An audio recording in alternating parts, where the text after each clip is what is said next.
Good afternoon. Welcome to Season 1 of the Dynamic School Series. I am Adiba, and here we invite school leaders, principals, directors to share best practices from their leadership, challenges they face, and about their contribution to their institutions. Leadership is not a position or a title. It is an action that leads with an example.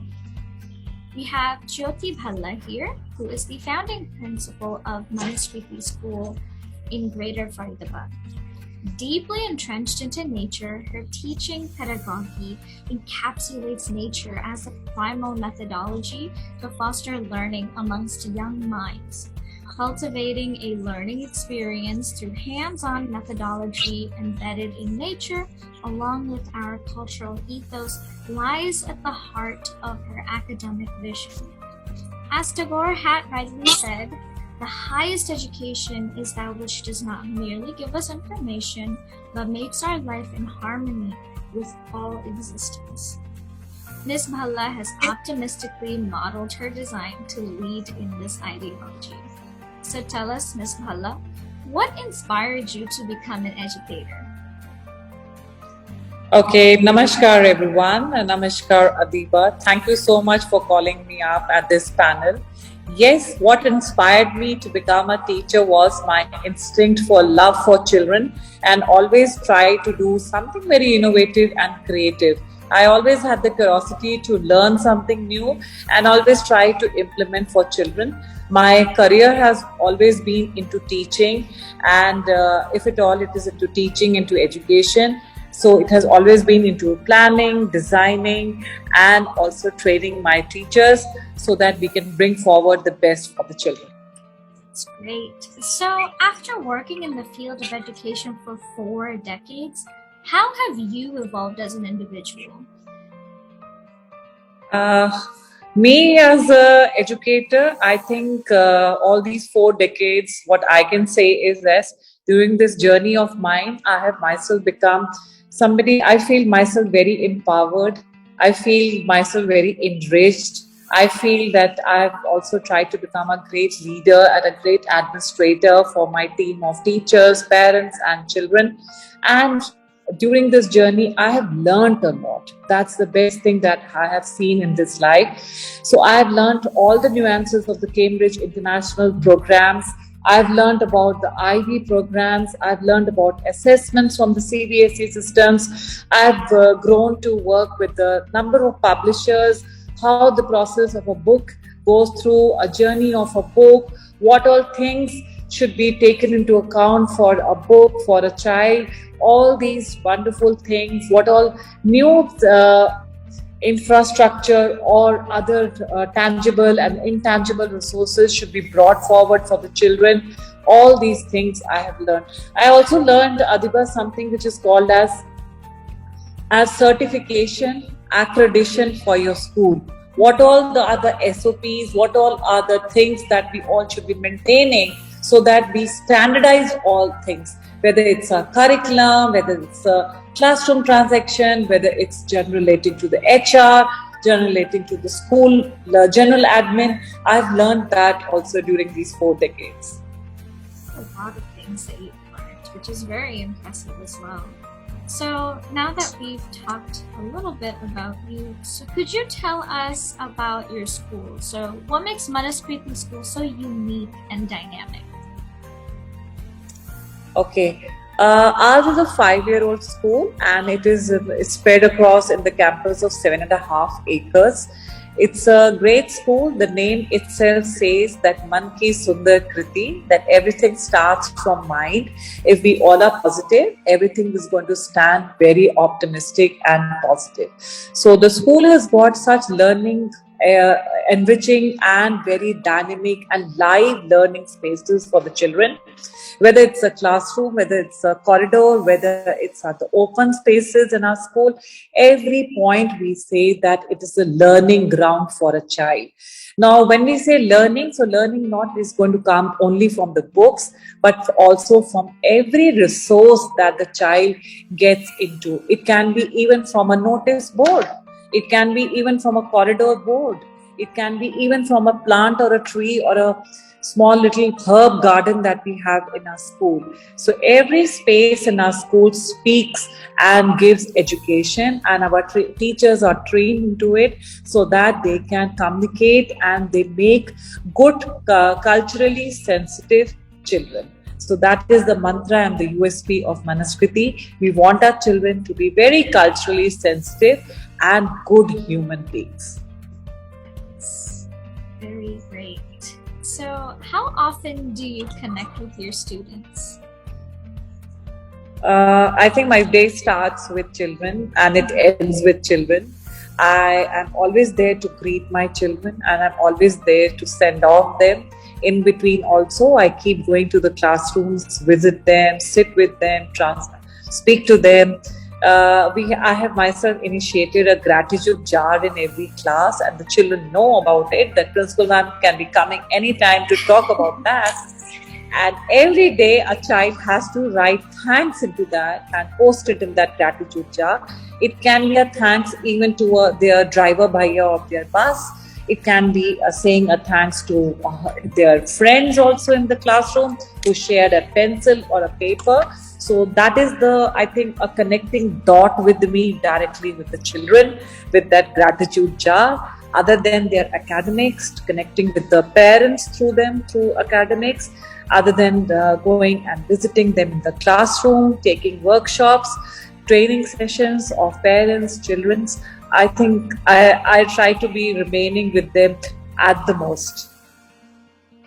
Okay, so I know you also mentioned training your teachers. So, how often do you train your teachers, and why do you think training is important for teachers as well? Okay, so in the beginning of the session, a lot of rigorous training is done for the teachers, and otherwise, as per our school SOP, trainings every month is required. Third Saturday of the month is dedicated for trainings for teachers. And in the beginning of the session, there are more rigorous trainings because if at all we have bought any new learning resource, trainings are given to the teachers, whether outsourced or by us also, internally also. And we also take trainings for our teachers, which we call it up as a micro teaching, where every teacher walks her curriculum which she is going to teach in the classroom. Because we want all our teachers to share their experiences, their pedagogies, their strategies, and share it within their group also, so that one can learn from another also. So this training and retraining and sharing really helps teachers a lot, where they pick up from each other the best of the practices, and practices which have been very viable for one teacher, maybe in maths department, maybe in the science department also. Similar thing is viable to her also, which she also tries to incorporate. So training is really very important for any progressive school. It sounds like a great program that you have running in the school. So I would like to now talk a little bit about the changed era. So regarding your students, of course. So do you think students now need special training these days in the new era or post-COVID? Yes, post-COVID, children have got good hands-on the technology. They are able to use the technology very better, in fact better and more open to the technology. So the hybrid classes and use of more of audio-visual sessions with our children have improved and become better. So what has better become for these children is that now they have the capacity to do a lot of research work.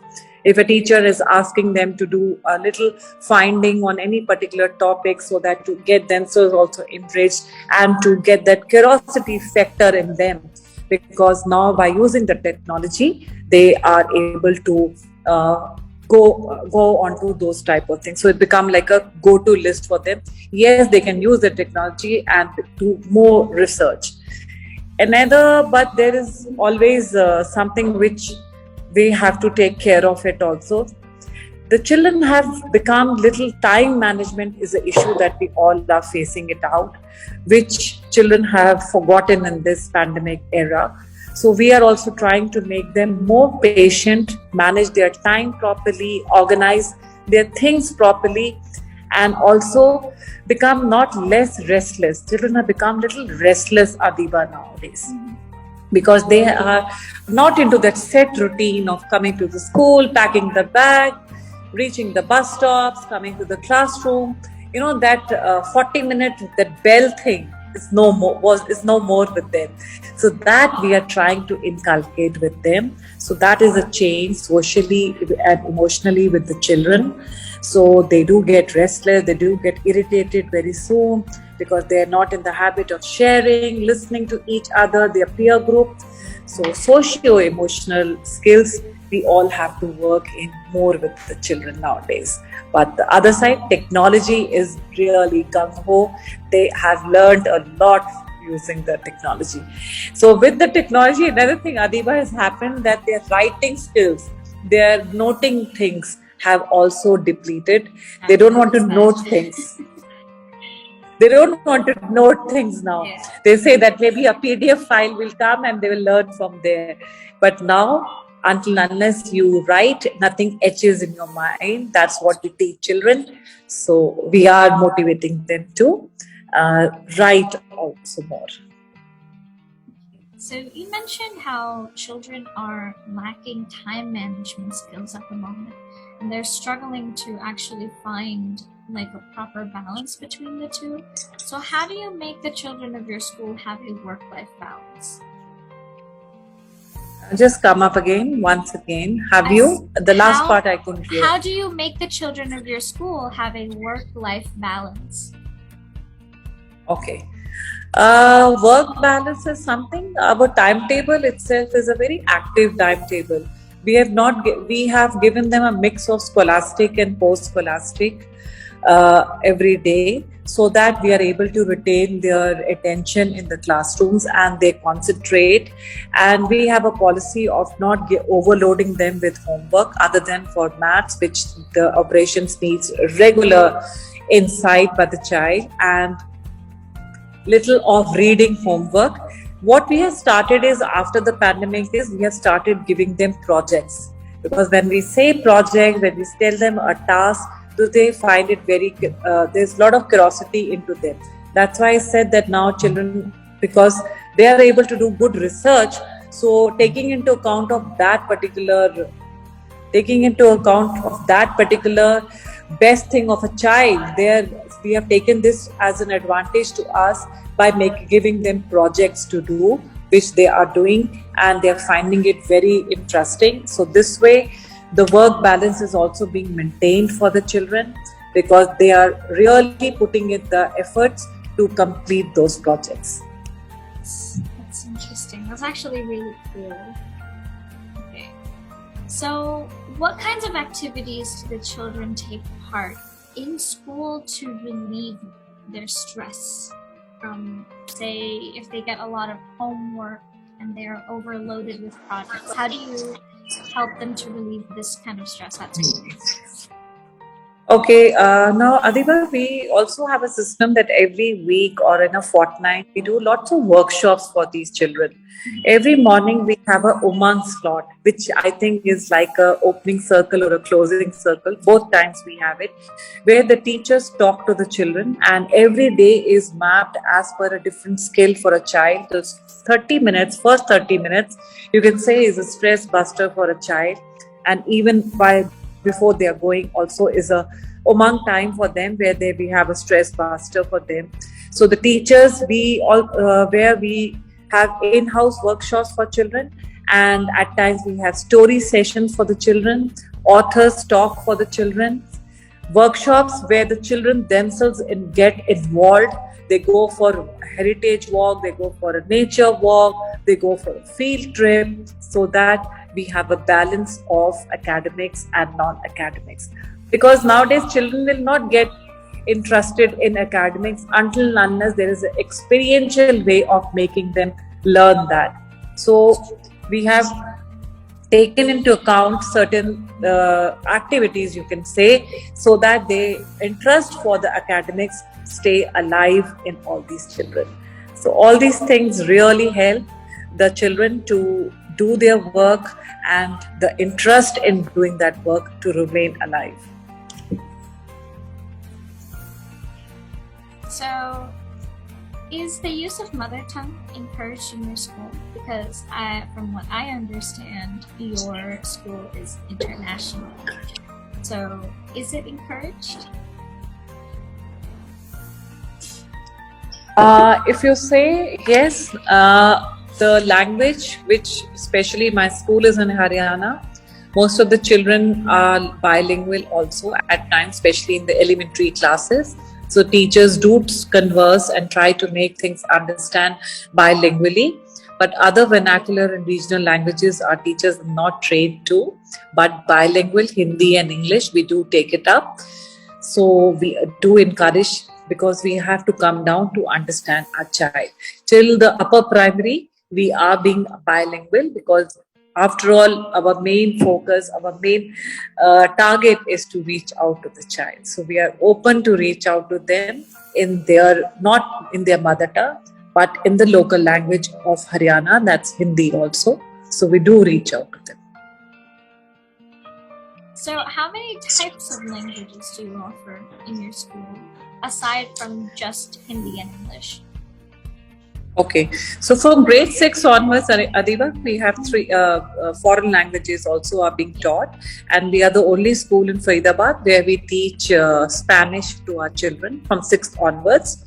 We have a child now, even in 10th standard, who are learning Spanish, and we have French also, and we have Sanskrit also. So these are the three other languages that we are teaching the children: French, Sanskrit, and Spanish. And we are very happy to see our children speaking very good Spanish, singing in Spanish, and even putting up a play or a one-act play in Spanish where you need to be very fluent in the language.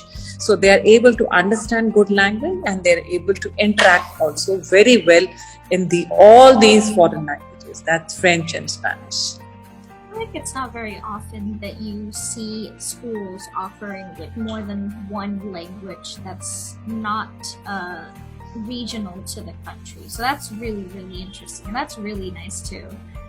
Thank you so much. How do you involve the parents in improving the well-being of the school and students? We involve the parents by the open houses that we have in our school after every second Saturday of the month, or at times it is alternate months, as we have it from July onwards. So the parents are open to converse with the teachers and even with the department heads and even with the school principal about all sorts of improvements they suggest to us. And when they meet the teachers, we have a format for all our teachers where the parents also write their feedback and their recommendations, which is discussed with us. And whatever recommendations they give, we do try to incorporate if it is viable for the betterment of the children. At times when we have small events in the school, after that also we always conduct a question-hour session with our parents, where our parents have their reflections regarding to academic, non-academics, anything. So we keep them involved with us. We have a very democratic system of understanding, because without the stakeholders being part of our development, no school can improve.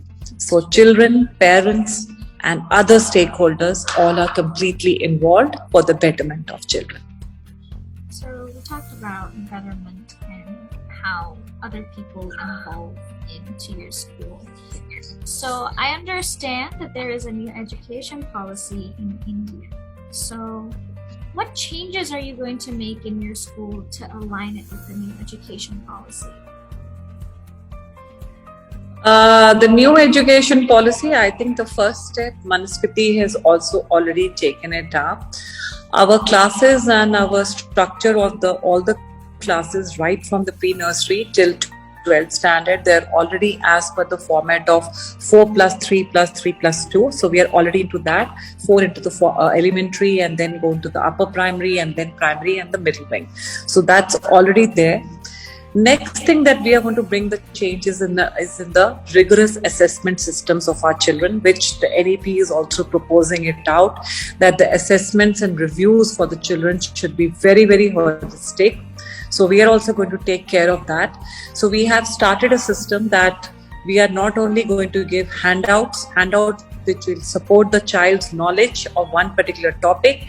We will also give them worksheets which is just going to be a topic wise for particular topic, extra thing that we want to give, an enrichment activity, subject enrichment activity, which the child has to do it with the help of the teacher and the parent.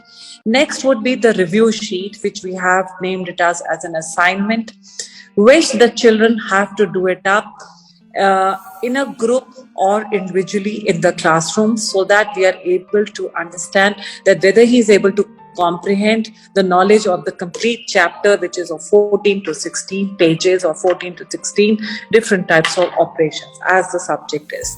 So a lot of new changes we are going to bring in our assessment system, so that we have a 360-degree holistic assessment. Another thing that we have got forward is in the ICT, because with ICT, as per the policy also says that ICT has to be integrated with every curriculum of all the learning domains for a child.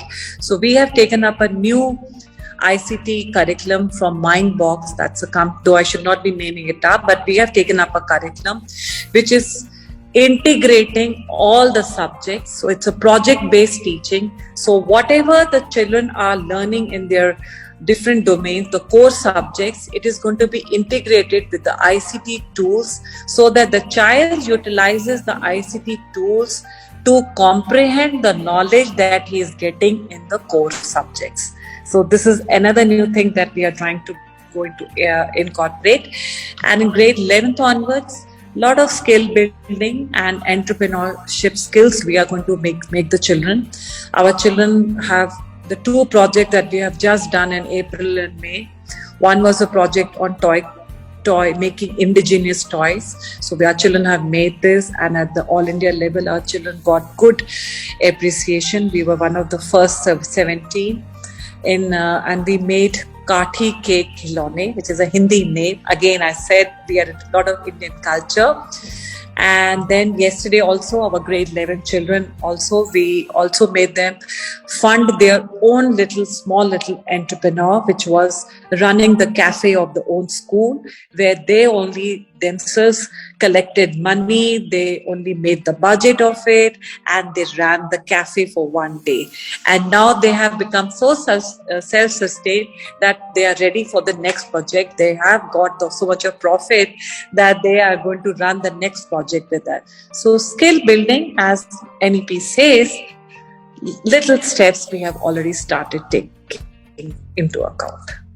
That is actually really amazing. It seems like you're putting in a lot of work. Your school is very unique from everything that you have mentioned so far. And so Thank you so much. So of all of that, what do your parents, the school parents, say about Manaskriti?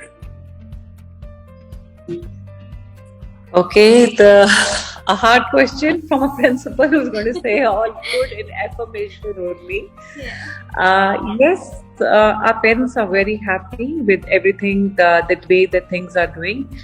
The best thing that they like about our teachers is that they are very well connected with their children. They know each and every in and out of their children.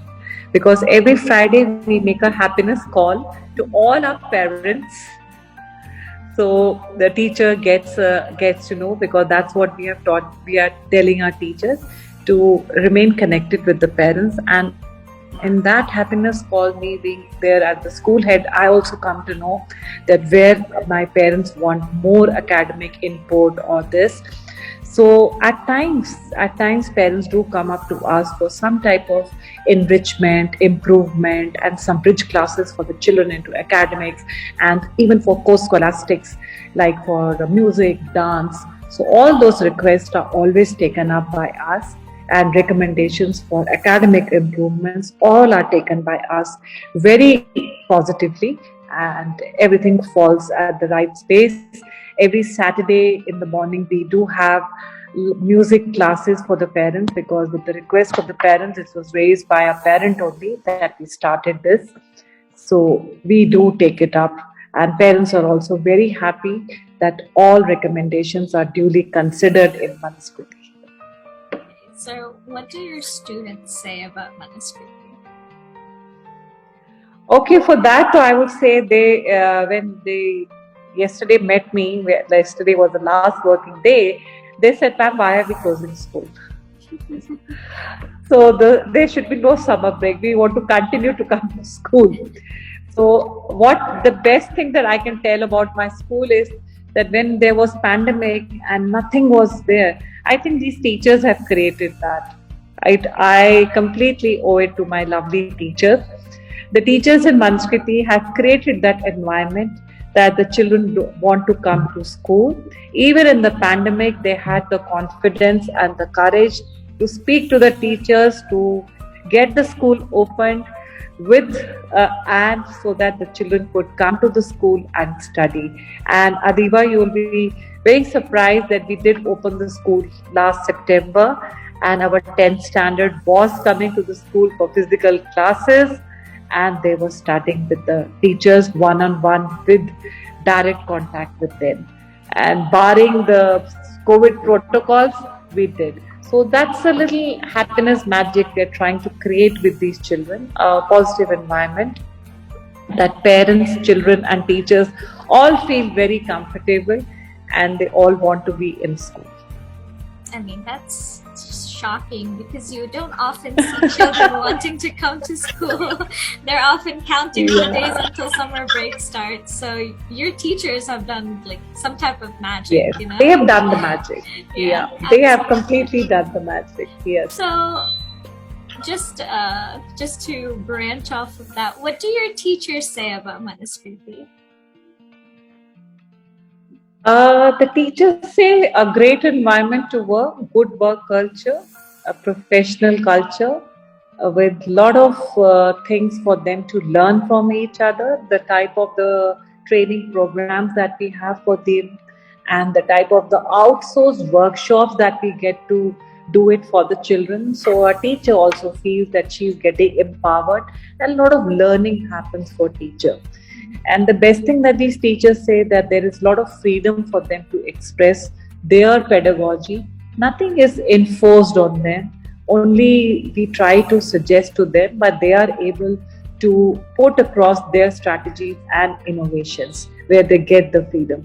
And a good family positive culture, that's what teachers say, that they are very happy with the type of the communication they have it with their department heads and even with the school heads, that's me.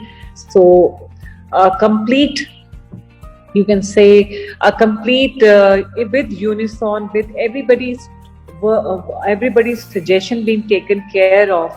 That's what these teachers really appreciate of. Sounds like your school is a very happy place to be. You know, if the kids want to always stay in there, it must be something magical, you know. Okay, so thank you so much for answering the questions. And once again, I would like to thank you for your valuable time and those exceptional tips and words of wisdom, which I am very sure will help other institutions too in the overall development of the children for a better tomorrow. Thank you once again, Ms. Jyoti Bhalla, for coming in and sitting down and doing this interview with me. Thank you so much from my end also, Adiba. Thank you for being so patient and so sweet and so polite to listen out to me. And a big thanks to your organization for calling me up to know about Manaskriti. Thank you and namaskar from me and my lovely team of teachers, students from Manaskriti, Greater Faridabad. Thank you. Thank you. Namaskar. Namaskar.